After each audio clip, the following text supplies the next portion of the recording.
Good morning friends, I am H S Radhana. Welcome to my YouTube channel Sangyan Pratiyogi संस्थान। जैसा कि दोस्तों हम 60 डेज जो हम चैलेंज कंप्लीट कर रहे हैं, 60 दिन का चैलेंज है। इसमें आपको कंप्लीट तो पॉलिटी पढ़ाई जाएगी और कंप्लीट आपको राजस्थान की कल्चर व हिस्ट्री पढ़ाई जाएगी दोस्तों। तो देखिए, आज हमारा 4th डे है दोस्तों, और आप सब पूरे 60 दिन यानी आज का जो दिन हो जाएगा उसके बाद 56 डेज और आप जुड़िए। आपको बहुत ज़्यादा जानकारी मिलेगी। आपकी जो तैयारी है उसका लेवल यहाँ से और यहाँ चला जाएगा, बहुत अप हो जाएगा दोस्तों। तो देखिए, आज हम क्या बात करेंगे। एक तो संविधान की सभी विशेषताएं जानेंगे, एक अनुसूचियों के बारे में हम जानेंगे। संविधान की 12 अनुसूचियों को एक एक करके कंप्लीट पढ़ेंगे, और एक संविधान के भाग हैं कि भाई पहले भाग में क्या है, दूसरे भाग में क्या है, तीसरे भाग में क्या है, ये पढ़ेंगे। उसके बाद हम डिटेल से तो आगे चर्चा करेंगे, लेकिन नॉर्मली क्वेश्चन यहीं से बन जाता है कि भाई संविधान संशोधन की प्रक्रिया कौन से भाग में है, इस तरीके से। तो हम पूरे भागों को एक बार लाइटली देखेंगे। तो देखिए, हम सबसे पहले बात करते हैं संविधान की विशेषताओं के बारे में हम बात करते हैं दोस्तों। तो देखिए, हम संविधान में टोटल विशेषताएं हैं उनके बारे में हम बात करते हैं। तो दोस्तों, संविधान की विशेषताओं की हम बात करते हैं। तो देखिए, भारत का संविधान है वो क्या है, विशाल एवं लंबा संविधान है और लिखित संविधान है दोस्तों। भारत का संविधान कैसा है, बड़ा संविधान है, विशाल संविधान है और लिखित संविधान है। दूसरा हम बात करते हैं दोस्तों। तो देखिए, ये आपको बातें पॉइंट ध्यान रखना है कि आपसे क्वेश्चन पूछा जा सकता है कि भाई भारत के संविधान के बारे में निम्नलिखित कथनों पर विचार कीजिए और सही को पहचानिए। तो वहाँ पर आ जाएगा भारत का संविधान विशाल एवं लिखित संविधान है।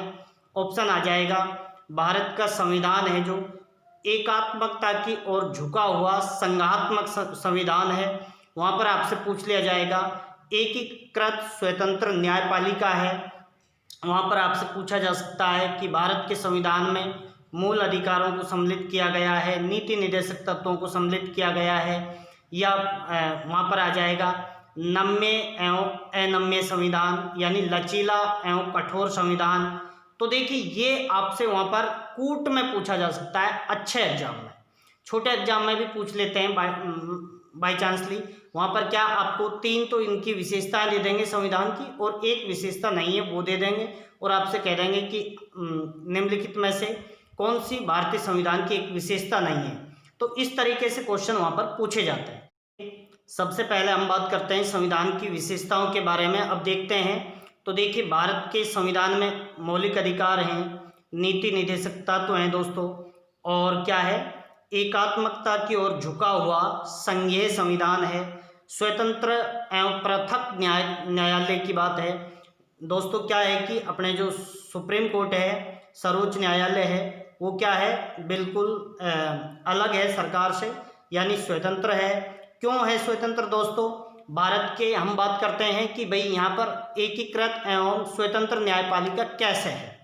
तो दोस्तों, ये कैसे है कि भाई भारत के जो न्यायपालिका है उसके न्यायाधीशों को एक विशेष प्रक्रिया के द्वारा ही हटाया जा सकता है। ऐसे नहीं है कि भाई किसी भी न्यायाधीश ने कोई निर्णय दे दिया तो उसको तुरंत हटा दिया गया है। उसको एक संविधान मतलब जो संसद में एक महाभियोग की प्रक्रिया लागू करके ही उसको हटाया जाता है। तो स्वतंत्र एवं एकीकृत न्यायपालिका है।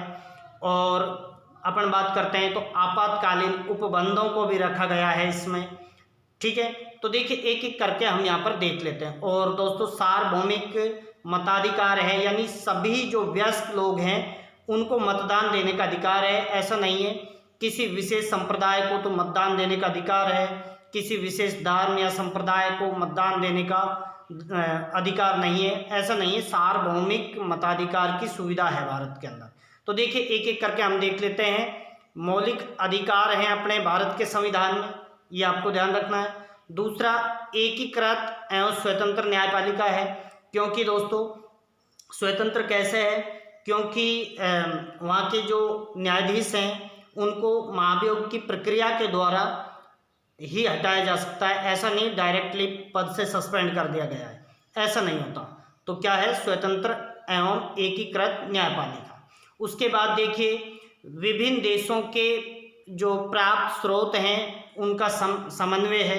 भारत के संविधान में भाई अलग अलग देशों के संविधान को छान करके जो अच्छे तत्व थे वो शामिल किए गए हैं। तो विभिन्न देशों के जो तत्व हैं, स्रोत हैं, विचार हैं, उनका समन्वय है। उसके बाद सार्वभौमिक मताधिकार भी है दोस्तों, सार्वभौमिक मताधिकार की सुविधा भी है, यानी सभी लोग जो वयस्क हैं।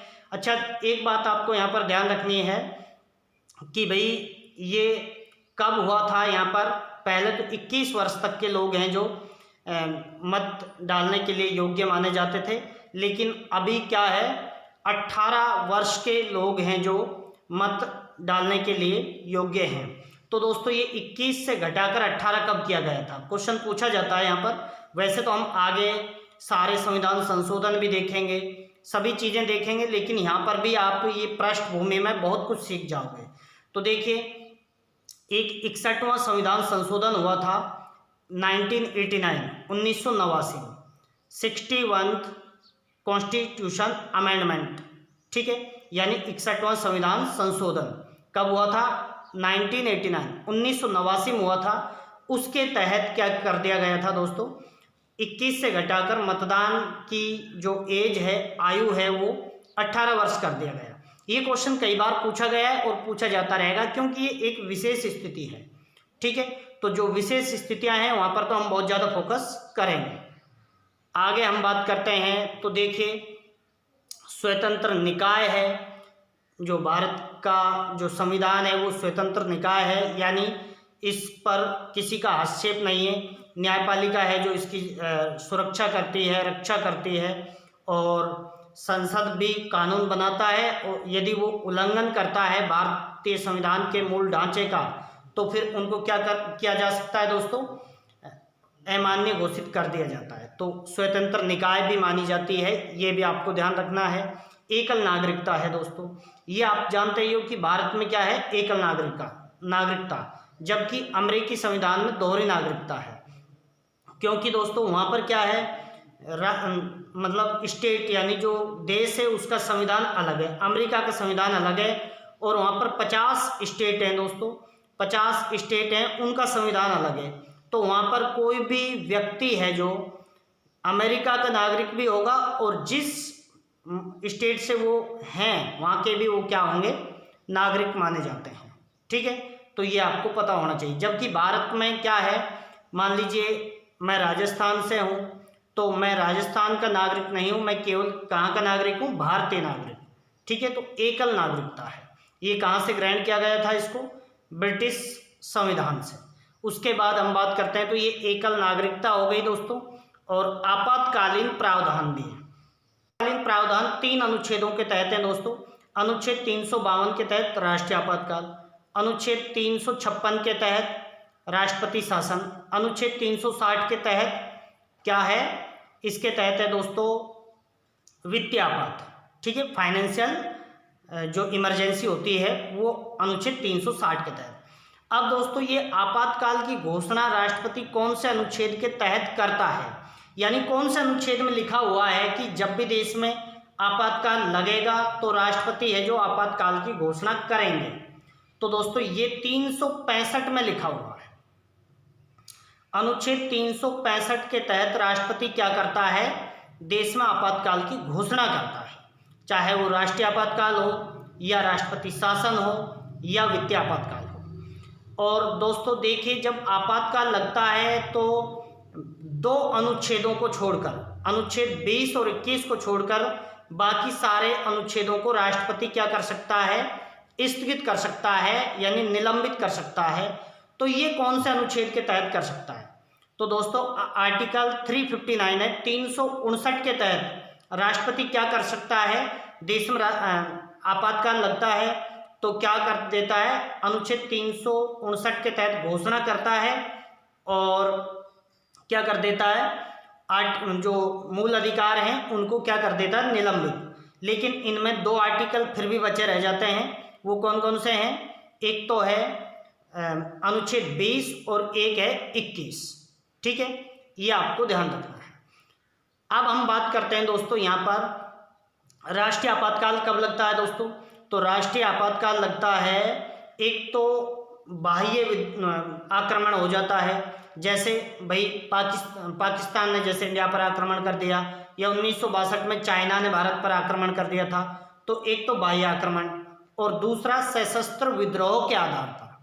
सशस्त्र विद्रोह के आधार पर, पहले आंतरिक विद्रोह के आधार पर भी लगा दिया जाता था। जैसे आंतरिक विद्रोह यानी कोई बड़ा हड़ताल हो गई है या कोई वैसे विद्रोह हो गया है तो भी मतलब राष्ट्रीय आपातकाल लगा दिया जाता था, जैसे इंदिरा गांधी सरकार ने किया था। जब जो जेपी नारायण थे, जयप्रकाश नारायण, उन्होंने जब आंदोलन करा था तो उस समय 1975 से और 77 तक लगभग क्या लगाया था, इंदिरा गांधी गवर्नमेंट ने राष्ट्रीय आपातकाल लगा दिया था, इमरजेंसी घोषित कर दी थी। तो उसके बाद क्या हुआ दोस्तों, उसके बाद जनसत्ता एक पार्टी हुआ करती थी, उसकी गवर्नमेंट आई थी। पहली बार गैर कांग्रेसी सरकार आई थी 1977 से 1979 तक, 2 साल तक ही रही थी। तो उसमें प्रधानमंत्री बने थे मोरारजी देसाई। तो मोरारजी देसाई ने आंतरिक विद्रोह शब्द को हटा दिया। दोस्तों सशस्त्र विद्रोह के आधार पर ही राष्ट्रीय आपात लगाया जाता है। अनुच्छेद 356 के तहत राष्ट्रपति शासन लगाया जाता है। ये किस आधार पर, कि भाई संसद को ऐसा लगता है या राष्ट्रपति को ऐसा लगता है कि भाई किसी राज्य में संवैधानिक तंत्र विफल हो गया है, यानी वहाँ पर सरकार से क्या नहीं हो पा रहा है, संवैधानिक तंत्र संभाला नहीं जा रहा है, उस आधार पर राष्ट्रपति शासन लगता है आर्टिकल 356 के तहत। बात करते हैं दोस्तों, तो वित्तीय आपातकाल अनुच्छेद 360 के तहत लगाया जाता है। अभी तक एक बार भी वित्तीय आपातकाल नहीं लगा है। नेक्स्ट बात करते हैं दोस्तों, तो देखिए नेक्स्ट विशेषता क्या है, यानी राष्ट्रीय आपातकाल का उपबंध है हमारे भारत में। तो उसके बाद हम नेक्स्ट बात करते हैं संसदीय प्रभुता तथा न्यायिक समन्वय। संसदीय प्रभुता तथा न्यायिक समन्वय। तो दोस्तों देखिए यहाँ पर बात क्या है कि भाई हमने क्या किया है यहाँ पर एक तो देखिए जैसे अमेरिका में तो क्या होता है, न्यायिक सर्वोच्चता होती है दोस्तों, यानी न्यायपालिका वहाँ पर सर्वोच्च होती है और वहाँ पर अध्यक्षीय प्रणाली है, जबकि भारत में क्या है, संसदनात्मक प्रणाली है। ठीक है, तो भारत ने क्या करा है दोस्तों, अमेरिका में तो क्या है दोस्तों, न्यायपालिका ज़्यादा मजबूत है, जबकि ब्रिटेन में क्या है, न्यायपालिका बिल्कुल मजबूत नहीं है, वहाँ पर संसद सर्वेसर्वा है। ठीक है, तो भारत ने क्या करा है भाई, एक तो संसदीय प्रभुता को अपनाया है ब्रिटेन से, दूसरा न्यायिक सर्वोच्चता को कहाँ से अपनाया है, न्यायिक सर्वोच्चता को अपनाया है दोस्तों अमेरिका से। अब भारत ने बीच का मार्ग निकाला है, भारत ने क्या करा है, बीच का मार्ग निकाला है। अमेरिका से तो जो सर्वोच्च न्यायालय है यानी न्यायिक सर्वोच्चता ली है, और ब्रिटेन से संसदीय प्रभुता ली है। ठीक है, तो भारत में क्या है दोस्तों, संसदीय प्रभुता तथा न्यायिक सर्वोच्चता, ये विशेषता है भारतीय संविधान की। आपको समझ में आ गया होगा। तो थोड़ा सा इसको डिटेल से देखते हैं, 2-3 को हम डिटेल से देखेंगे, क्योंकि ये बहुत ज़्यादा, एक तो यूपीएससी 2018 में पूछ लिया था दोस्तों मेंस में, आरपीएससी में भी 2-3 बार मेंस में पूछा है, तो इस वजह से इनको मैं डिटेल से डिस्कस करूँगा। आप यदि छोटे एग्जाम की बात तैयारी कर रहे हो तो आप केवल हेडिंग को पढ़ करके और समझ करके, समझ में तो आ ही गया होगा आपको। देखिए हेडिंग का अर्थ मैं समझा देता हूँ आपको। क्या है दोस्तों, भारत ने क्या करा है, ब्रिटेन से तो संसदीय प्रभुता को ग्रहण किया है और अमेरिका से न्यायिक सर्वोच्चता को ग्रहण किया है, क्योंकि भारत में तो क्या है दोस्तों, दोनों का मिश्रण है, यानी संसदीय प्रभुता भी है और न्यायिक सर्वोच्चता भी है। ठीक है, तो देखिए हम यहाँ पर देख लेते हैं, ब्रिटिश संसदीय प्रणाली में संसद को सर्वोच्च तथा प्रभुता संपन्न माना गया है। इसकी शक्तियों पर सिद्धांत के रूप में कोई अवरोध नहीं है, यानी यहाँ पर संसद को ही सर्वेसर्वा माना गया है। कोई यहाँ पर कोई भी कानून बनाते हैं तो कोई अंकुश नहीं लगा सकती है वहाँ की जो सर्वोच्च न्यायालय है वो। ठीक है, जबकि हमारे भारत में कोई गैर कानूनी एक्ट बना दिया है, किसी भी मूल अधिकार का उल्लंघन कर रहा है या अन्य कोई भी तरीके से उल्लंघन कर रहा है संविधान का या संविधान का अतिक्रमण कर रहा है, तो उसको क्या अमान्य घोषित कर सकती है सर्वोच्च न्यायालय। ठीक है, तो यहाँ पर मिश्रण है दोनों का, क्योंकि वहाँ पर कोई लिखित संविधान नहीं है। किंतु अमेरिका की हम बात करते हैं दोस्तों, तो देखिए अमेरिका में उच्चतम न्यायालय सर्वोच्च है। अमेरिका में क्या है दोस्तों, उच्चतम न्यायालय सर्वोच्च है, क्योंकि वहाँ पर पुनरावलोकन की तथा संविधान के निर्वाचन की शक्ति प्रदान की गई है। भारतीय संविधान की एक विशेषता यह है कि संविधान ब्रिटेन की संसदीय प्रभुसत्ता तथा संयुक्त राज्य अमेरिका की न्यायिक सर्वोच्चता को अपनाया गया है। तो ये बात आपको समझ में आ ही गया होगा। ठीक है, इसके बाद हम आगे बात करते हैं।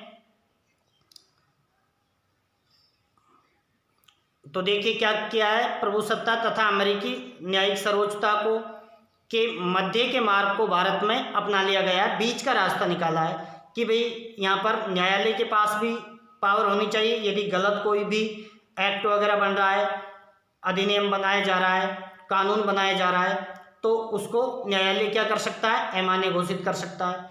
जबकि संसद को भी पूरी पावर है कि वो किसी भी विषय पर कानून बना सकती है। ठीक है, तो देखिए ब्रिटेन में व्यवस्थापिका सर्वोच्च है। व्यवस्थापिका का मतलब संसद वहाँ पर क्या है दोस्तों, सर्वेसर्वा है। और ब्रिटिश पार्लियामेंट द्वारा निर्मित कानून को किसी भी न्यायालय में चुनौती नहीं दी जा सकती। कोई भी कैसा भी कानून बना दिया, वैसे यूरोपीय देश हैं जैसे ब्रिटेन है, ये क्या मानव ह्यूमन राइट्स का पूरा ख्याल रखते हैं, तो कोई गलत कानून सहज ही नहीं बनाते हैं। तो वहाँ पर क्या है, चुनौती तो नहीं दी जा सकती यदि गलत कानून बना दें तो भी।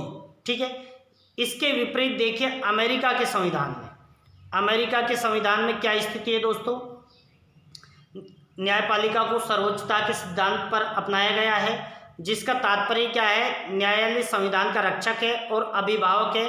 किंतु भारतीय संसद तथा उच्चतम न्यायालय दोनों अपने अपने क्षेत्र में सर्वोच्च है। दोनों अपने अपने क्षेत्र में, भारत में तो क्या है, सर्वोच्च, यानी संसद कानून बनाने के लिए स्वतंत्र है और न्यायपालिका अपना काम करने के लिए स्वतंत्र है, संविधान की रक्षा करने के लिए स्वतंत्र है। जबकि अमेरिका में ऐसा नहीं है। ठीक है, तो नेक्स्ट बात करते हैं दोस्तों। तो देखिए संसदीय प्रणाली, भारत में कैसी प्रणाली है दोस्तों शासन की, संसदात्मक प्रणाली है, संसदीय शासन प्रणाली है। इसका मतलब क्या है दोस्तों, संसदीय प्रणाली में राष्ट्रपति है जो क्या होता है, नाम मात्र का प्रधान होता है दोस्तों, जबकि पूरी पावर किसके पास होती है, प्रधानमंत्री के पास होती है। तो भारत में संसदीय प्रणाली है। भारत में हालांकि आपसे ये पूछा जाए कि भाई भारत में संवैधानिक प्रमुख कौन है, तो राष्ट्रपति है, लेकिन वास्तविक प्रमुख कौन है, वास्तविक प्रधान कौन है दोस्तों, तो वास्तविक प्रधान है भारत के प्रधानमंत्री।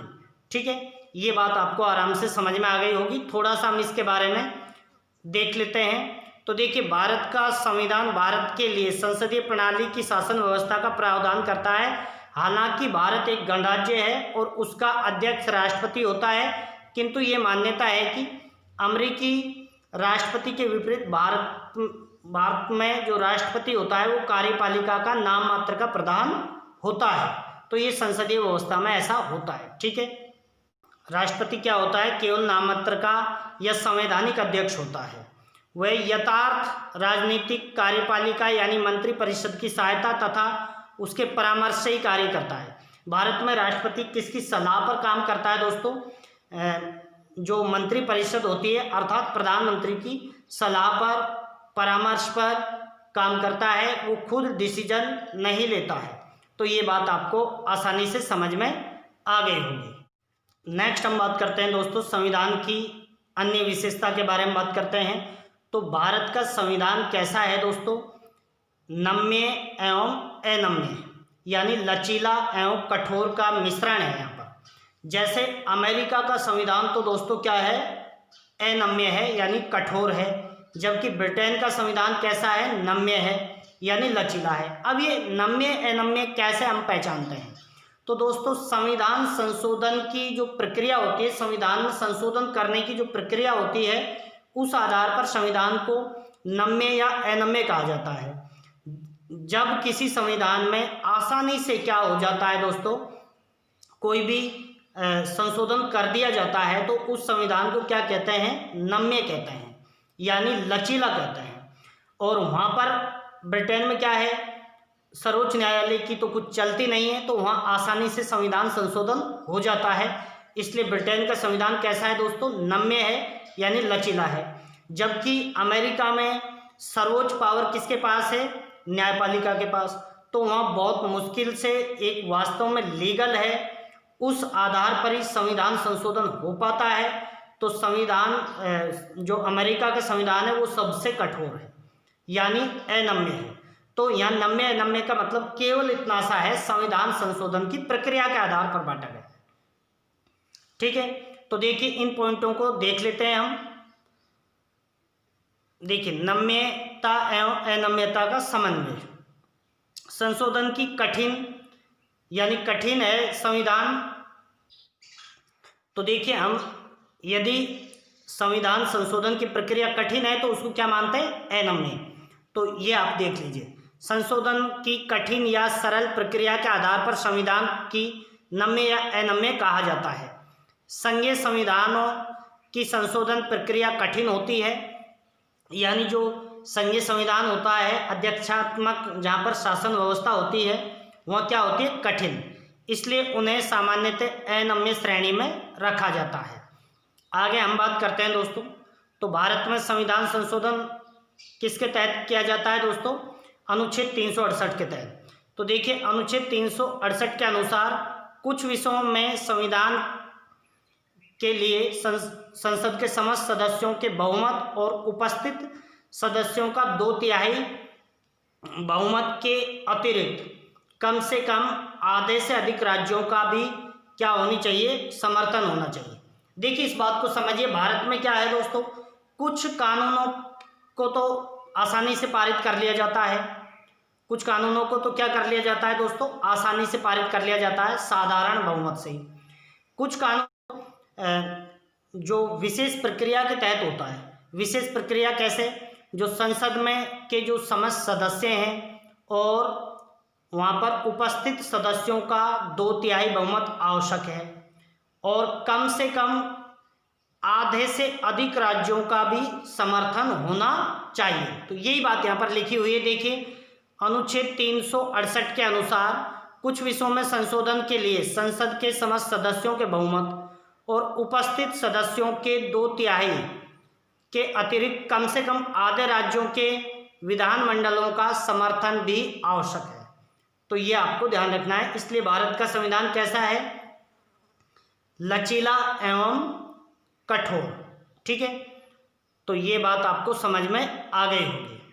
नेक्स्ट बात करते हैं दोस्तों, तो एकात्मकता की ओर झुका हुआ संघात्मक संविधान।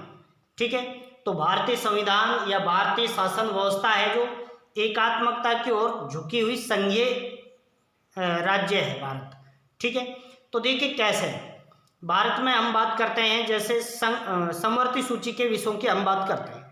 समवर्ती सूची पर कानून राज्य भी बना सकता है और केंद्र भी बना सकता है। तो देखिए, लेकिन जब विरोधाभास की स्थिति उत्पन्न हो जाती है तो किसके द्वारा बनाए गए कानून, कौन कानून उस पर बनाएगा फिर दोस्तों, उस स्थिति में केंद्र के द्वारा बनाया हुआ कानून मान्य होगा, राज्य का कानून मान्य नहीं होगा। इसका मतलब क्या है दोस्तों, एकात्मकता की, यानी केंद्र की ओर झुक गया है यहाँ पर। तो यहाँ पर बहुत सारे ऐसी फैसले हैं जहाँ पर एकात्मकता की ओर झुका हुआ है, यानी केंद्र का निर्णय ही मंजूर होगा, वो ही लागू होगा। तो भारत का संविधान कैसा है, एकात्मकता की ओर झुका हुआ संघीय संविधान। तो देखिए, हम बात करते हैं एकात्मकता की ओर झुका हुआ संघीय प्रणाली। तो देखिए, भारत के संविधान की सबसे महत्वपूर्ण उपलब्धि यह है कि उसने परिसंघ प्रणाली को एक सरकार का बल प्रदान किया है। सामान्यतः सरकार परिसंघ प्रणाली की है, किंतु परिसंघ को एक राज्य में परिवर्तित होने के लिए समर्थ बनाता है। इसके लिए क्या बनाता है दोस्तों, समर्थ बनाता है। एक ही संविधान में परिसंघ और एक ही प्रणालियों का ये संयोजन विश्व में अनूठा है। तो देखिए ये बात आपको अच्छे से समझ में आ गई होगी कि भारत में जो राज्य हैं वो भी कानून बना सकते हैं, केंद्र भी कानून बना सकता है, लेकिन विशेष स्थितियों में जब टकराव की स्थिति होती है तो केंद्र के द्वारा बनाया हुआ कानून ही क्या होता है दोस्तों, मान्य होता है। इसलिए संघीय तो है, भारत का संविधान संघीय तो है, लेकिन एकात्मकता की ओर झुका हुआ है, यानी सेंटर की ओर झुका हुआ है। तो ये स्थिति भी एक विशेषता प्रदान करती है भारतीय संविधान को। अब दोस्तों हमने भारत के संविधान की सभी विशेषताओं को एक एक करके पढ़ा था, जो आप आराम से समझ गए होंगे। जैसे मौलिक अधिकार हैं भारतीय संविधान में, जो क्या होता है, लोगों को अधिकार प्रोवाइड करवाते हैं। नीति निदेशक तत्व हैं, स्वतंत्र न्यायपालिका है, एक एक यहाँ स्वतंत्र न्यायपालिका है। उसके बाद हमने बात करी थी भारत का संविधान नम्य एवं अनम्य का मिश्रण है। भारत के संविधान की हम बात करते हैं तो एकात्मकता की ओर झुका हुआ संघीय संविधान है, संसदीय शासन व्यवस्था है, ये सारी चीज़ें हमने, और आपातकालीन उपबंध हैं, ये सारे हमने विशेषताओं में पढ़े हैं। तो इनको एक एक करके आप अच्छे से तैयार कर लेना दोस्तों, क्वेश्चन यहाँ से बहुत बनते हैं। और यदि आप कहीं अदर जगह किसी कोचिंग में जाकर भी पढ़ोगे किसी टीचर से, तो वो आपको पता ही नहीं चलने देगा संविधान मतलब कब स्टार्ट हो गया, जबकि इसकी जो पृष्ठभूमि है दोस्तों, यहाँ से कोई भी एग्जाम में जैसे 20 क्वेश्चन आ रहे हैं पॉलिटिक्स के, तो कम से कम 5 से 7 क्वेश्चन तो पृष्ठभूमि से तैयार हो जाते हैं। आप आज जब अनुसूची तक पढ़ लोगे और संविधान के जो भाग हैं, प्रमुख भाग, उनको सरसरी नज़र से तैयार कर लोगे, तो आपका आधा कॉन्स्टिट्यूशन तो आज ही कंप्लीट हो जाएगा दोस्तों, आधा तो आज ही हो जाएगा। और यदि आप नए स्टूडेंट हो, आज ही आप क्लास ले रहे हो, तो आप बैक की क्लासें प्लेलिस्ट से देखें और पहली, दूसरी, तीसरी वो क्लासें पढ़ने के बाद आपको ये अच्छे से समझ आएगी, अन्यथा आपको ऐसा लगेगा कहाँ से क्या चल रहा है। ठीक है, उनको बार बार अध्ययन करना, वीडियो को 2 बार देख लेना, कोई दिक्कत नहीं है, पर आप अच्छे से तैयार करना। अब हम बात करेंगे अनुसूचियों के बारे में, हम बात करते हैं। तो देखिए दोस्तों, अब हम बात करते हैं भारतीय संविधान में अनुसूची। तो देखिए दोस्तों, भारत के संविधान में जैसे ही मूल संविधान बनकर तैयार हुआ था, उस समय 8 अनुसूचियां थी, लेकिन जैसे जैसे ज़रूरत पड़ी संशोधन किए गए और अनुसूचियां और जोड़ी गई थी। लेकिन वर्तमान में भारतीय संविधान में कितनी अनुसूचियां हैं दोस्तों? वर्तमान में भारत के संविधान में 12 अनुसूचियां हैं। एक एक करके हम सभी के बारे में चर्चा करेंगे कि पहली अनुसूची में क्या है, दूसरे में क्या है, तीसरे में क्या है, ये सारी चीज़ें। तो देखिए पहली अनुसूची में दोस्तों क्या है, राज्य एवं राज्य के संघ में जो शामिल हैं, जैसे देखिए दोस्तों पहली अनुसूची में क्या है, पहली अनुसूची में है राज्य, भारत क्या है, राज्यों का संघ है। ये आर्टिकल पहला में भी है। तो पहली अनुसूची में संघ के बारे में ही टोटल विश्लेषण किया गया है। भारत राज्यों का संघ है, केंद्र शासित प्रदेश भी इसके सदस्य हैं। ये सारी बातें किसमें दी हुई है दोस्तों? पहली अनुसूची में। दूसरी अनुसूची की हम बात करते हैं तो दूसरी अनुसूची में जैसे राष्ट्रपति है, मंत्री हैं, उपराष्ट्रपति है, इन सब की उच्च न्यायालय, सर्वोच्च न्यायालय, इनके मुख्य न्यायाधीश, न्यायाधीश, इनके वेतन का उल्लेख है, वेतन एवं भत्ते। ध्यान रखना दोस्तों, शपथ बाद में लेंगे नेता, उससे पहले क्या लेंगे? वेतन लेंगे। तो दूसरी अनुसूची में तो क्या है, सभी जैसे राष्ट्रपति, उपराष्ट्रपति, मंत्री, इनके वेतन एवं भत्तों का उल्लेख है। जबकि तीसरी में शपथ है, यानी शपथ बाद में लेते हैं, ये पहले वेतन चाहिए इनको। ठीक है, तो तीसरी अनुसूची में क्या है, इन सब के शपथ का प्रावधान है, इन सब की शपथ का प्रावधान है।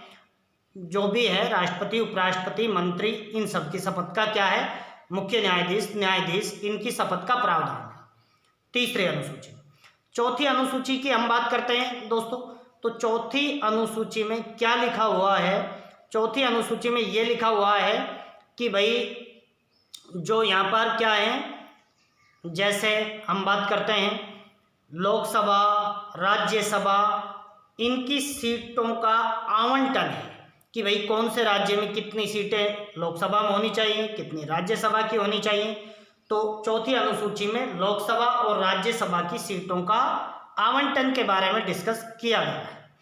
पांचवी अनुसूची में हम बात करते हैं तो देखिए पांचवी अनुसूची में जो एक तो होती हैं अनुसूचित जनजातीय क्षेत्र हैं, अनुसूचित जनजातीय क्षेत्र, उनके बारे में विशेष प्रावधान किए गए हैं। अब ये आपको समझ में नहीं आया होगा कि अनुसूचित जनजातीय क्षेत्र क्या है। तो दोस्तों ये कैसे हैं, जैसे भाई राजस्थान में क्या है, सहरिया हैं, गरासिया हैं, इसी तरीके से भील हैं। तो ये जो अनुसूचित किए गए हैं, जो जनजातीय क्षेत्र थे उनको अनुसूचित किया गया है। तो अनुसूचित जनजातीय क्षेत्रों के बारे में विशेष प्रावधान पांचवी अनुसूची में। दोस्तों देखिए आसानी से आपको तभी याद होगी जब आप चीज़ों को समझोगे, ठीक है। तो पांचवी अनुसूची में अनुसूचित जनजातीय क्षेत्रों की विशेष जो उपबंध है उसका प्रावधान किया गया है। छठी अनुसूची में क्या है दोस्तों? छठी अनुसूची में 4 राज्यों को विशेष प्रावधान किया गया है। 4 राज्य कौन से हैं दोस्तों? एक तो असम है, एक मेघालय है, एक मिजोरम है और एक त्रिपुरा है। 4 राज्यों का विशेष प्रावधान दिया गया है 4 राज्यों को। कौन कौन से राज्य हैं दोस्तों? एक तो असम है, एक मेघालय है, एक मिजोरम है और एक त्रिपुरा। ये छठी अनुसूची में दिए गए हैं। 7वीं अनुसूची की बात करते हैं दोस्तों। तो 7वीं अनुसूची में क्या दिया गया है? जो सूचियां दी गई हैं, सूचियों के बारे में दिया गया है। किसके बारे में? सूचियों के बारे में यहाँ पर दिया गया है। कैसे कि भाई यहाँ पर 3 सूचियां दी गई हैं, एक तो संघ सूची, एक राज्य सूची और एक समवर्ती सूची। संघ सूची में जब ये डाली गई थी तब संघ सूची में कितने विषय थे दोस्तों? 97। लेकिन वर्तमान में संघ सूची में कितने विषय हैं दोस्तों? वर्तमान में है 100, ठीक है। ये आपको ध्यान रखना है संघ सूची। और संघ सूची के विषयों पर कौन कानून बनाता है? केंद्र। उसके बाद राज्य सूची की बात करते हैं। तो राज्य सूची में जैसे ही मतलब ये बनी थी उस समय तो दोस्तों कितने थे? जैसे ही संविधान बनकर तैयार हुआ था उस समय तो विषय थे 66 विषय थे। लेकिन दोस्तों क्या किया गया? 5 विषयों को यहाँ से निकाल करके किस में डाल दिया गया दोस्तों? समवर्ती सूची। 5 विषय थे जैसे वन, पर्यावरण और अन्य भी थे। तो 5 विषयों को निकाल करके कहाँ पर डाल दिया गया दोस्तों? उसमें डाल दिया गया था समवर्ती सूची। तो समवर्ती सूची में विषय स्टार्टिंग में 47 थे, तो वहाँ तो 52 हो गए। यहाँ 66 थे राज्य सूची में, यहाँ 61 रह गए। तो देखिए फिर से मैं रिपीट कर रहा हूँ, जो संघ सूची है उसमें 97 थे, अब वर्तमान में 100 विषय हो गए। राज्य सूची में 66 थे, लेकिन 5 विषय समवर्ती सूची में डाल दिया तो यहाँ पर 61 रह गए। और समवर्ती सूची में 47 थे, संविधान बना था तब, लेकिन 5 वो वहाँ पर आ गए तो 52 हो गए। तो ये बात आपको आराम से समझ में आ गई होगी। तो 7 अनुसूची हमने पढ़ ली। 8वीं अनुसूची में दोस्तों भाषाएं हैं। जैसे ही संविधान बना था उस समय 8वीं अनुसूची में कितनी भाषाओं को सम्मिलित किया गया था? 14 भाषाओं को, 14 भाषाओं को शामिल किया गया था। लेकिन वर्तमान में कितनी भाषाएं हैं? उसमें 22 हैं। जैसे 1967 में तो किसको? सिंधी भाषा को मिला दिया गया था। फिर 1992 में मिला दिया 3 भाषाओं को। फिर 2004 में मिला दिया गया था 4 भाषाओं को। तो वर्तमान में कितनी भाषाएं हैं दोस्तों?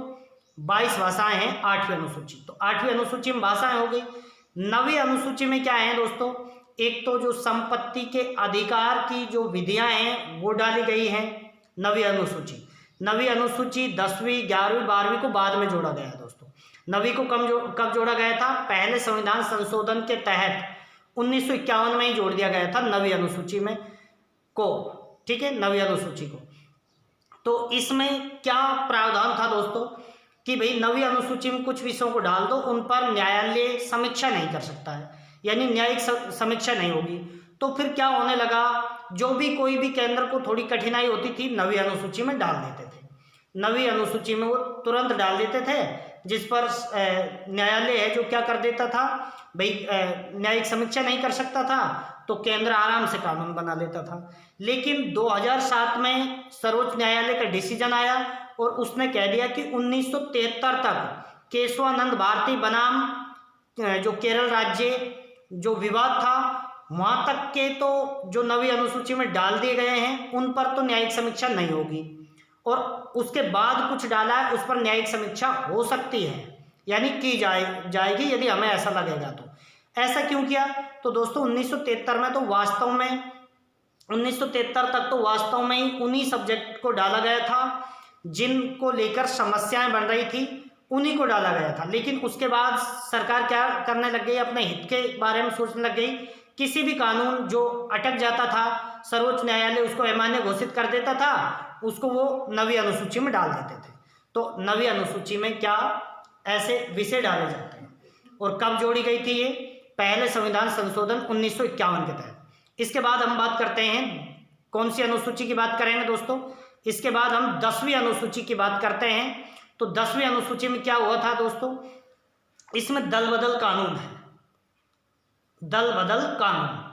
ये क्या है दोस्तों दल बदल कानून, तो दोस्तों क्या हुआ था कि जैसे पहले क्या होता था कि जैसे बीजेपी के कुछ सदस्य हैं या कांग्रेस के सदस्य हैं, तो वो क्या एक एक दिन में 4-4 बार अपने दल को बदल देते थे।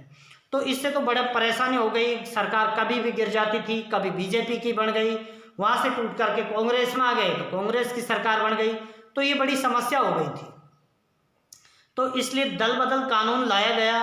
ये कब लाया गया था दोस्तों, 52 कॉन्स्टिट्यूशन अमेंडमेंट एक्ट, 52वें संविधान संशोधन अधिनियम 1985 में लाया गया था, और फिर कानून बना दिया और 10वीं अनुसूची बनाई गई वहाँ पर। तो दल बदल कानून कौन सी अनुसूची से संबंधित है, तो आपको 10वीं अनुसूची ध्यान रखना है। बहुत ज़्यादा पूछा जाता है ये क्वेश्चन भी, क्यों देख लीजिए, अभी भी दल बदल चल रहा है, लेकिन अब इस्तीफा देते हैं दोस्तों। अब क्या करते हैं, वो इस्तीफा देते हैं पहले, तो फिर उनकी सदस्यता रद्द हो जाती है, उसके बाद वो दूसरी पार्टी में जा सकते हैं। पहले वो बिना इस्तीफा दिए ही दूसरी पार्टी में चले जाते थे। तो दल बदल कानून आपको ध्यान रखना है 10वीं अनुसूची। 11वीं अनुसूची की बात करते हैं दोस्तों हम। तो 11वीं अनुसूची में क्या है, 11वीं अनुसूची में है दोस्तों पंचायती राज। दोस्तों 73वां संविधान संशोधन हुआ था 1992 में, और वो लागू हुआ था 1993 में, ठीक है। तो इस संशोधन के तहत 11वीं अनुसूची में पंचायती राज यानी ग्रामीण स्वशासन को डाल दिया गया 11वीं अनुसूची, और 29 विषय 29 कार्य भी डाले हैं 11वीं अनुसूची में पंचायती राज के। पंचायती राज के कितने कार्य डाले हैं 11वीं अनुसूची में, 29, ठीक है। विषय भी कह सकते हो, कार्य भी कह सकते हो। उसके बाद हम बात करते हैं 12वीं अनुसूची। तो 12वीं अनुसूची में क्या है दोस्तों, 12वीं अनुसूची में है नगरीय स्वशासन, यानी जो नगर पालिका है उसके बारे में बात की गई है। नगरीय स्वशासन है तो 12वीं अनुसूची, और इसमें 18 विषय सम्मिलित किए गए। तो दोस्तों हम पूरी की पूरी 12 अनुसूचियों को अब हम देखते हैं, एक एक करके हम फटाफट से देख लेते हैं। तो देखिए भारतीय संविधान में कितनी 12 अनुसूची हैं, लेकिन जब बन के तैयार हुआ था तब 8 थी। तो देखिए प्रथम अनुसूची की हम बात करते हैं, तो इसमें भारतीय संघ के घटक राज्यों और संघ शासित क्षेत्रों का उल्लेख है। मैंने ये बताया था कि भाई राज्यों, भारतीय संघ के जितने भी घटक हैं उनका उल्लेख है। तो दोस्तों कितने राज्य हैं वर्तमान में, 28 राज्य हैं।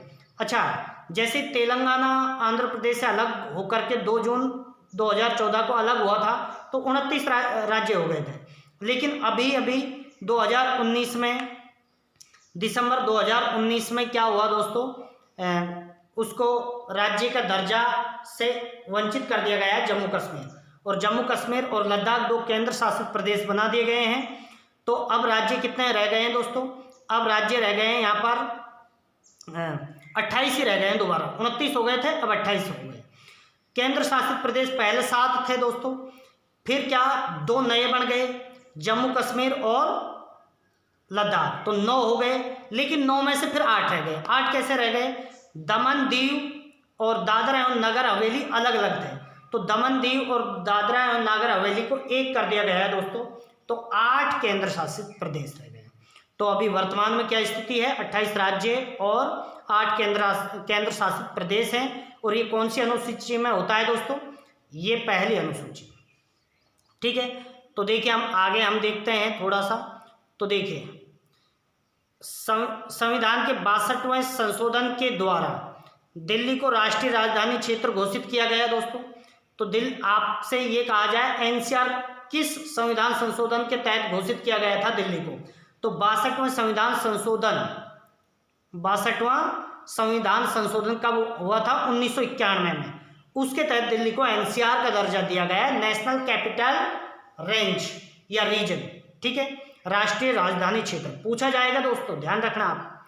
तो देखिए 62वें संविधान संशोधन द्वारा दिल्ली को कब हुआ था? 62वां संविधान संशोधन 1991 में। ये भी पूछा जाता है, राष्ट्रीय राजधानी क्षेत्र का दर्जा दिया गया। और एक आपको यहाँ से ध्यान रखना है, 2 जून 2014 को आंध्र प्रदेश से तेलंगाना अलग राज्य बनाया गया। इससे पहले 28 राज्य थे, लेकिन अब फिर से 28 रह गए हैं। क्यों रह गए? क्योंकि जम्मू कश्मीर से राज्य का दर्जा छीन लिया गया है। और अब केंद्र शासित प्रदेश कितने हैं दोस्तों? 8 हैं, क्योंकि दमन और दीव और दादर नगर हवेली को एक कर दिया गया है। ठीक है, ये आपको ध्यान रखना है। अब हम बात करते हैं दूसरी अनुसूची के बारे में, अनुसूची 2। तो देखिए दूसरी अनुसूची में मैंने आपको क्या बताया था? राष्ट्रपति, उपराष्ट्रपति, मंत्री, न्यायाधीश, इनकी वेतन एवं भत्तों का उल्लेख है। तो देखिए हम देख लेते हैं, इसमें भारत राज्य व्यवस्था के विभिन्न पदाधिकारियों, राष्ट्रपति, राज्यपाल, लोकसभा के अध्यक्ष, उपाध्यक्ष, राज्य के सभापति, उपसभापति, विधानसभा के अध्यक्ष, उपाध्यक्ष, विधान परिषद के सभापति, उपसभापति, उच्चतम न्यायालय और उच्च न्यायालयों के न्यायाधीश, और कैग, यानी कैग क्या है? जो नियंत्रक एवं महालेखा परीक्षक। कैग कौन से अनुच्छेद में देखा जाता है दोस्तों? आर्टिकल 147 से 148 से 151, 148 से 151 में कैग का उल्लेख है। तो इनकी सबके वेतन, भत्ते और पेंशन का उल्लेख किया गया है। तो मैंने आपको बताया था कि क्या करते हैं ये सब, पहले तो इनको वेतन चाहिए, फिर क्या लेते हैं? शपथ। तो तीसरी अनुसूची में इन सभी जो नेता हैं, इन सब का शपथ का उल्लेख तीसरे में मिलेगा। तो देखिए अब हम बात करते हैं तीसरी अनुसूची की। तो देखिए तीसरी अनुसूची की हम बात करते हैं दोस्तों। तो देखिए इसमें विभिन्न पदाधिकारियों, राष्ट्रपति, उपराष्ट्रपति, मंत्री, उच्चतम एवं उच्च न्यायालयों के न्यायाधीश और जो सभापति, उपसभापति, वो सब की शपथ का क्या है दोस्तों? इसमें उल्लेख है शपथ का, ओथ। शपथ को इंग्लिश में क्या कहते हैं? ओथ। तो शपथ का यहाँ पर उल्लेख है, ये आपको ध्यान रखना है। उसके बाद हम चौथी अनुसूची में हमने आपको क्या बताया था? चौथी अनुसूची में मैंने बताया था कि लोकसभा और राज्यसभा में जो सीटों का आवंटन है उसके बारे में दिया गया है। तो देखिए अनुसूची 4, इसमें विभिन्न राज्यों तथा संघीय क्षेत्रों की राज्यसभा में प्रतिनिधित्व का विवरण दिया गया है। ठीक है, ये आपको ध्यान रखना है, संघीय क्षेत्रों की राज्यसभा में प्रतिनिधित्व। राज्यसभा में ये क्वेश्चन पूछा जाता है कि राज्यसभा में सीटों का आवंटन कौन सी अनुसूची में दिया गया? तो 4th अनुसूची में। उसके बाद 5वीं में क्या है? अनुसूचित जनजाति क्षेत्रों के बारे में विशेष प्रावधान। तो देखिए इसमें विभिन्न अनुसूचित क्षेत्रों और अनुसूचित जनजातियों के प्रशासन और नियंत्रण के बारे में उल्लेख किया गया है। ठीक है, जो एनलिस्टेड हैं उन क्षेत्रों के। इसके बाद हम छठी अनुसूची में बात करते हैं दोस्तों। तो देखिए छठी अनुसूची में क्या है? इसमें 4 राज्यों के बारे में, जो जनजातीय क्षेत्र हैं उनके बारे में विशेष प्रबंध किए गए हैं। कौन कौन से हैं 4 राज्य? असम, मेघालय, त्रिपुरा और मिजोरम। इनको विशेष प्रावधान दिया गया है। आपको ये याद रखना है दोस्तों, एटीएम में मनी यानी असम, त्रिपुरा, मेघालय और मिजोरम, इस तरीके से। उसके बाद हम 7वीं अनुसूची में बात कर चुके हैं कि इसमें सूचियां डाली गई हैं। तो देखिए, इसमें केंद्र एवं राज्यों के बीच शक्तियों के बंटवारे के बारे में, बंटवारा यहाँ सूचियों के माध्यम से ही तो हो रहा है दोस्तों। तो आपसे ये क्वेश्चन पूछा जाए, केंद्र और राज्यों के मध्य शक्तियों का बंटवारा, विभाजन कौन सी अनुसूची में है, तो 7वीं कर देना। इसमें क्या है दोस्तों, संघ सूची, राज्य सूची, समवर्ती सूची। ठीक है, संघ सूची में जैसे ही संविधान बना था उस समय कितने विषय थे दोस्तों, इसमें विषय थे उस समय संविधान लागू हुआ था 97 थे, लेकिन वर्तमान में कितने हैं 100 विषय, ये मैं बात कर चुका हूँ आपसे। उसके बाद हम बात करते हैं राज्य सूची। तो राज्य और संघ सूची पर कानून कौन बनाएगा दोस्तों, केंद्र बनाएगा।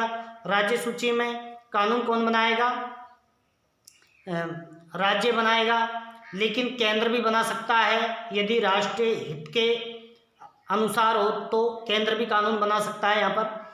और यहाँ पर विषय जब लागू हुआ था तब कितने थे 66, और अभी कितने हो गए हैं 61, ये आपको ध्यान रखना है। उसके बाद हम बात करते हैं समवर्ती सूची की। तो समवर्ती सूची पर कानून राज्य बना सकता है, केंद्र भी। टकराव की स्थिति में कौन बनाएगा दोस्तों, केंद्र बनाएगा। और इसमें कितने विषय थे, इसमें 47 थे, लेकिन 5 वहाँ से यहाँ डाल दिए राज्य सूची से, तो 52 हो गए। तो ये बात आपको पूरा मैं बता चुका हूँ, पढ़ने की कोई ज़रूरत नहीं है। 47 से कितने हो गए हैं विषय, 52 हो गए। ठीक है, अब हमने 8वीं अनुसूची के बारे में बात करते हैं। तो 8वीं अनुसूची में मैं बता चुका हूँ कि भाषाओं को उल्लेख है, और संविधान लागू हुआ था तब इसमें कितनी भाषाएं थी दोस्तों, उस समय इसमें भाषाएं थी 14, और अब कितनी है 22। तो ये थोड़ा सा देख लीजिए, 22 भाषाओं का उल्लेख है इसमें।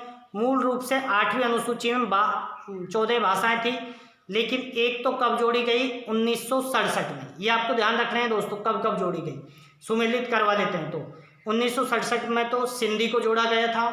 फिर देखिए 1992 में कोंकणी, मणिपुरी और नेपाली। ध्यान रखना है, ये आपको ऐसे कैसे याद रखना है। 1967 में सिंधी को जोड़ा गया था, 1992 में किसको जोड़ा गया था, कोंकणी, मणिपुरी और नेपाली। कोंकणी, मणिपुरी और नेपाली को जोड़ा गया था। उसके बाद 2004 में 4 भाषाओं को जोड़ दिया, संथाली है, डोगरी है, बोडो है, मैथिली है, इनको। तो 2004 में देखिए मैथिली, संथाली, डोगरी और बोडो को जोड़ दिया गया 8वीं अनुसूची में। तो 8 भाषा और जुड़ गई। तो अब वर्तमान में कितनी भाषाएं हैं दोस्तों, वर्तमान में है 22 भाषाएं। ठीक है, ये ध्यान रखना है। 9वीं अनुसूची के बारे में मैंने बता दिया था कि ये कब जोड़ी गई थी, पहले संविधान संशोधन के तहत 1951 में। इसमें कौन से विषयों को, संपत्ति का अधिग्रहण संबंधित यहाँ पर विधियों का उल्लेख किया गया है, ये बात ध्यान रखें। तो देखिए 9वीं अनुसूची की बात करते हैं। संविधान में यह अनुसूची प्रथम संविधान संशोधन 1951 के तहत जोड़ी गई थी। इसके अंतर्गत राज्य द्वारा संपत्ति के अधिग्रहण की विधियों का उल्लेख किया गया है, और इस अनुसूची में सम्मिलित विषयों को न्यायालय में चुनौती नहीं दी जा सकती है। वर्तमान में इसमें कितने विषय हैं दोस्तों, 284। लेकिन मैंने आपको ये बताया था कि 2007 में सर्वोच्च न्यायालय ने फैसला दिया था, और उसमें ये कह दिया कि 1973 के बाद के जितने भी विषय, जितने भी इसमें कानून हैं, विषय हैं जो इसमें डाले जाएंगे, जितने भी अधिनियम इसमें डाले जाएंगे, उन पर न्यायिक समीक्षा हो सकती है। ठीक है, तो देखिए हम बात करते हैं, इस बात को भी आपको ध्यान रखना है कि देखिए अब तक ये मान्यता थी कि 9वीं अनुसूची में सम्मिलित कानूनों की न्यायिक समीक्षा नहीं की जा सकती है, लेकिन 11 जनवरी 2007 का संविधान की पीठ के एक निर्णय के द्वारा ये स्थापित किया गया कि अब 9वीं अनुसूची में सम्मिलित विषयों का भी क्या किया जा सकता है, न्यायिक समीक्षा की जा सकती है। यानी कोई भी अधिनियम उसमें डाल दिया तो उसको भी अमान्य घोषित किया जा सकता है। इसके बाद हम आगे बात करते हैं दोस्तों। तो इसके बाद हम बात करेंगे 10वीं अनुसूची के बारे में। तो 10वीं अनुसूची कब जोड़ी गई थी, 52 कॉन्स्टिट्यूशन अमेंडमेंट एक्ट 1985 के तहत, यानी 52वें संविधान संशोधन 1985 के तहत जोड़ा गया था, और इसमें दल बदल कानून है। तो देखिए 10वीं अनुसूची 52वें संविधान संशोधन 1985 द्वारा जोड़ी गई और इसमें दल बदल कानून का उल्लेख किया गया है। उसके बाद हम बात करते हैं 11वीं अनुसूची। तो 11वीं अनुसूची के बारे में मैंने बता दिया था कि 73 अमेंडमेंट एक्ट 1992 के तहत, और वो लागू हुआ था 93 में। उसके तहत क्या किया गया था दोस्तों, पंचायती राज को यानी ग्रामीण स्वशासन को इसमें डाला गया है और उसके 29 विषय भी प्रदान किए गए हैं, कार्य भी इसमें सम्मिलित किए गए। तो देखिए यह अनुसूची 73वें संविधान संशोधन 1992 में ही हो गया था, लागू हुआ था 93। तो आपको लागू पूछा जाए 93, बाकी कब संशोधन हुआ था 92 के द्वारा जोड़ी गई। इसमें पंचायती राज संस्थाओं का क्या किया गया है, उल्लेख किया गया है और उसको कितने कार्य, 29 कार्य प्रदान किए गए। और 12वीं अनुसूची की हम बात करते हैं दोस्तों, तो इसमें शहरी स्वशासन को डाला गया है और ये 74वें संविधान संशोधन 1992 के तहत, ठीक है, और इसमें 18 विषय है। तो देखिए यह अनुसूची 74वें संविधान संशोधन 1992 के द्वारा 93 में लागू हुआ था, 92 के द्वारा जोड़ी गई। इसमें शहरी क्षेत्र की स्थानीय स्वशासन संस्थाओं को कार्य करने के लिए 18 विषय प्रदान किए गए थे। तो दोस्तों ये आपको अनुसूचियां आपको आराम से समझ में आ गई होंगी। अब हम बात करेंगे संविधान के सभी भागों के बारे में, सरसरी नज़र से देखेंगे। उसके बाद तो हम कंप्लीट एक एक भाग को उठाएंगे और पूरे 22 भाग कंप्लीट करेंगे। दोस्तों अभी देखिए मूल रूप से भाग तो हैं 22, लेकिन काउंट करने पर वो बैठते हैं 25। तो कैसे जोड़ दिए गए, जैसे 9 के जोड़ दिया, 4 के जोड़ दिया, 2 के जोड़ दिया, लेकिन कुछ हटा भी दिया गया, जैसे 7वां हटा दिया भाग। तो ऐसे काउंट करने पर तो 25 बैठते हैं, बाकी वैसे मूल 22 ही भाग हैं, ठीक है। तो अब हम संविधान के किसके बारे में बात करेंगे दोस्तों, भागों के बारे में, ठीक है। तो देखिए दोस्तों संविधान में कितने भाग हैं, अभी 22 भाग हैं। आर्टिकल कितने हैं, 395। अब देखिए दोस्तों भाग 22 हैं, लेकिन अभी जैसे 4 के जोड़ा, 9 के जोड़ा, इस तरीके से जोड़ने पर कितने हो गए हैं, 25 हो गए।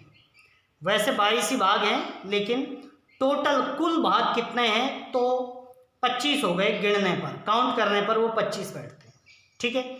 और आर्टिकल कितने हैं, अभी भी 395, लेकिन उसमें भी कैसे जोड़ दिए, जैसे 21 के जोड़ दिया, 21 है और 21 के, तो 2 बन गए ना वो। ऐसे करके अभी वर्तमान में जो आर्टिकल हैं वो कितने हैं दोस्तों, 465। कई बार कुल पूछ लेते हैं, तो कुल भाग अब फिलहाल गिनने पर कितने बैठते हैं, 25। कुल आर्टिकल यानी अनुच्छेद कितने बैठते हैं, 465, लेकिन मूल तो वही है, संख्या नहीं बदली है। जैसे उनके सब क्लोज जोड़ दिए गए हैं आर्टिकल्स में, ठीक है। तो ये ध्यान रखना है। और 12 क्या है, अनुसूचियां।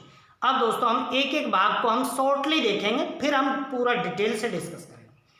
तो देखिए आपको ऐसे ध्यान रखना है, पहला भाग क्या है दोस्तों, बस यहाँ पर आपको आर्टिकल ही देखना है। पहले भाग में क्या है भाई, संघ और उसके घटक, जैसे राज्य, केंद्र शासित प्रदेश, ये है पहले भाग में, पहली अनुसूची में भी यही। तो इसमें पहले भाग में क्या है दोस्तों कि भाई कैसे हम किसी राज्य का नाम बदल सकते हैं, कैसे किसी भाई राज्य का हम बाहर से राज्य का प्रवेश करवा सकते हैं भारत में। अच्छा आज हम देखिए डिटेल नहीं देखेंगे, हम केवल आर्टिकल देखेंगे। तो देखिए पहले भाग की हम बात करते हैं दोस्तों, तो पहला भाग है आर्टिकल 1 से 4, ठीक है। दूसरा भाग है दोस्तों, पहला तो क्या है, भारत का संघ, भारत राज्यों का संघ है, पहला भाग ये है।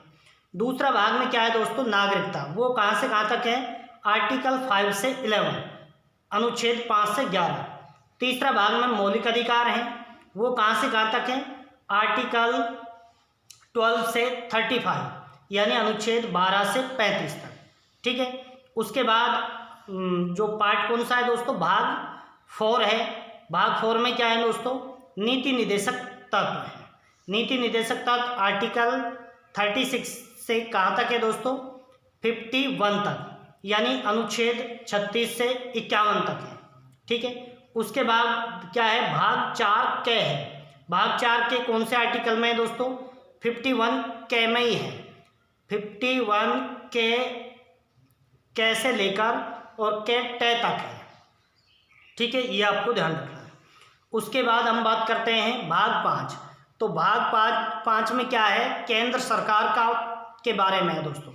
तो केंद्र सरकार कहाँ से कहाँ तक है, भाग 52 से अनुच्छेद 52 से 151 तक। उसके बाद क्या है दोस्तों, भाग 6 में राज्य सरकार। राज्य सरकार कहाँ से कहाँ तक है, तो ये है दोस्तों आर्टिकल 237 तक। तो इस तरीके से हम सारे देखेंगे दोस्तों। देखें, ये भाग सरसरी नज़र से ध्यान रखना है, फिर हमें टोटल जो इम्पोर्टेंट है इनमें से करीब 12 या 13 इम्पोर्टेंट है वो डिटेल से पढ़ने होते हैं। तो देखिए, भाग 1 में संघ और उसके क्षेत्र हैं और कौन से आर्टिकल में है, 1 से 4। ये ध्यान रखना है, यहाँ से मोटा मोटा आइडिया ध्यान रखना है बस आपको आज तो, ठीक है। भाग 2 में क्या है दोस्तों, नागरिकता। नागरिकता कहाँ से कहाँ तक है, 5 से 11 तक। भाग 3 में क्या है दोस्तों, मूलभूत अधिकार यानी ह्यूमन राइट्स, मौलिक अधिकार, मूल अधिकार कहाँ से कहाँ तक है, अनुच्छेद 12 से 35। भाग 4 में क्या है दोस्तों, भाग 4 में है राज्य के नीति निर्देशक तत्व। ये कहाँ से कहाँ तक है दोस्तों, आर्टिकल 36 से 51 तक। आर्टिकल 36 से 51 तक। उसके बाद भाग क है दोस्तों, उसके बाद भाग 4 क है। तो भाग 4 ए कह सकते हैं, क कह सकते हैं, ठीक है। ये इसमें क्या है दोस्तों, मौलिक कर्तव्य हैं, मूल कर्तव्य हैं, और ये कौन से आर्टिकल में है, 51 ए में ही है, ठीक है। उसके बाद भाग 5। भाग 5 में क्या है, संघ, भारत संघ यानी केंद्र सरकार। ये कहाँ से कहाँ तक है दोस्तों, केंद्र सरकार और टोटल संघ है इसमें। ये कहाँ से कहाँ तक है, आर्टिकल 52 से लेकर 151 तक। उसके बाद है राज्य सरकार, ये भाग 6 में है, और ये कहाँ से कहाँ तक है दोस्तों, 152 से 237 तक। भाग 5 52 से 151 तक, और भाग 6 कहाँ से कहाँ तक है, ये नॉर्मली पूछे जाते हैं दोस्तों, तो आज सरसरी नज़र से आपको ध्यान रखना है। तो 152 से 237। भाग 7 को दोस्तों निश्चित कर दिया गया, डिलीट कर दिया गया। कौन से संविधान संशोधन के तहत, तो भाग 7 को 7वें के ही तहत डिलीट किया गया। तो देखिए, भाग 7 को 7वें संविधान संशोधन के तहत 1956 में क्या कर दिया, निश्चित कर दिया गया। तो इसमें दोस्तों कौन सा आर्टिकल था,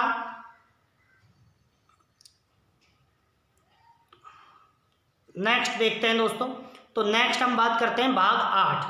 तो भाग 8 कौन से आर्टिकल में है दोस्तों, 239 से 242। भाग 8 कहाँ से कहाँ तक है, 239 से 242। ये थोड़ा सा आइडिया आपको रखना पड़ेगा, बाकी आप पूरा कॉन्स्टिट्यूशन पढ़ोगे तो आराम से ये याद रह जाएगा। उसके बाद हम बात करते हैं भाग 9। भाग 9 में क्या है दोस्तों,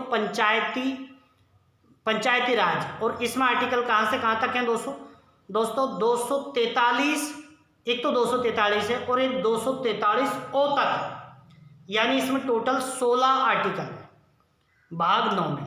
अब हम बात करते हैं भाग 9A में।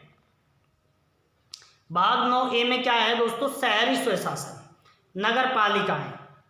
भाग 9A में नगर पालिकाएं हैं, और इसमें देखिए जो भाग 9 है उसमें आर्टिकल 243 ओ पर समाप्त हो रहे हैं। तो ओ के बाद क्या आता है, पी।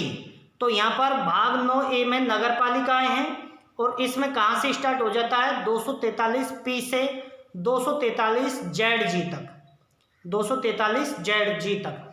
देखिए ये मोटा मोटा मैं बता रहा हूँ, कोशिश करना है इनको याद करने की। बाद में अपन जब एक एक करके पढ़ेंगे, जब स्वतः ही आपको याद हो जाएंगे, ठीक है। आज मैं कोशिश करवा रहा हूँ आपको कि मोटा मोटा आपको ये आइडिया पता चल जाए कहाँ से कहाँ तक कौन सा भाग है, कौन से आर्टिकल से कौन सा आर्टिकल तक कौन सा भाग है। ये कोशिश करना दोस्तों, और देखते हैं कितने आप याद करते हो, कमेंट भी करना, ठीक है। भाग 10 में क्या है, अनुसूची अलग चीज थी दोस्तों, वो तो 12 ही हैं, और भाग अलग हैं, ये संविधान के भाग हैं। तो भाग 10 में अनुच्छेद एक तो 244 है और एक 244A है। उसके बाद भाग 11 संघ और राज्यों के बीच संबंध बताता है। अच्छा, भाग 10 क्या था? अनुसूचित जाति जनजाति इनके बारे में है दोस्तों, अनुसूचित जाति और जनजातियों के बारे में। और भाग 11 क्या है? संघ और राज्यों के बीच जो संबंध है उनको दर्शाता है, और इसमें अनुच्छेद 245 से 263 तक है।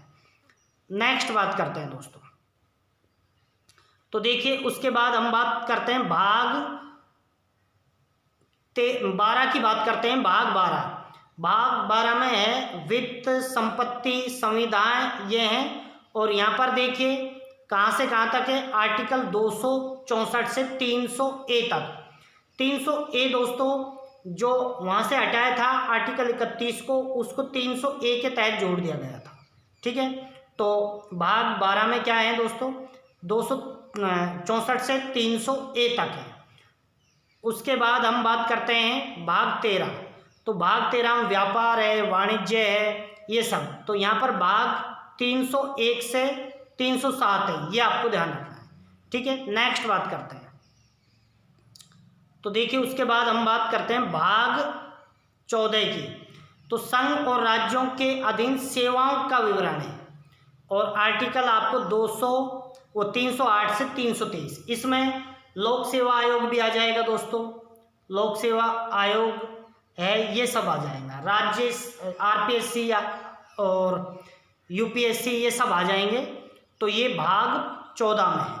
भाग 15 की बात करते हैं, 14A भी जोड़ा गया है। तो ऐसे ही तो 25 भाग बने हैं दोस्तों, नहीं तो वैसे तो क्या है, मूल तो 22 ही हैं, पर A जोड़ दिया, जैसे 4A जोड़ दिया, 14A जोड़ दिया, 9A जोड़ दिया, तो ऐसे 3 बढ़ गए हैं।